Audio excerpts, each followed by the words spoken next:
శపించబడిన ఏశావు వస్త్రమును వేసుకున్న యాకోబే దీవించబడ్డాడే.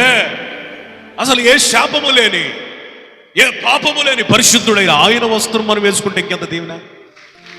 పాపాత్ముడైన ఏశావు వస్త్రము ధరించుకోగానే ఆ వాసన, ఆ సువాసన ఆగ్రానించిన తండ్రి అంటున్నాడు, ఇతను గొంతు తేడాగా ఉంది, చర్మాన్ని తడిమి చూసినప్పుడు నునుపుగా ఉన్నాడు, యాకోబులాగే ఉన్నాడు, కానీ వస్త్రం మాత్రం ఎవరిది?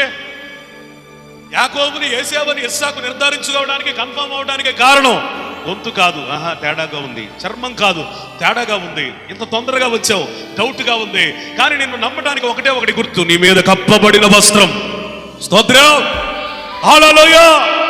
కప్పబడిన వస్త్రం మోసగాడైన యాకోబు తండ్రి చేత ఆశీర్వదించబడేటట్టుగా చేసింది, సమస్త ఆశీర్వాదాలకు పాత్రునిగా చేసింది.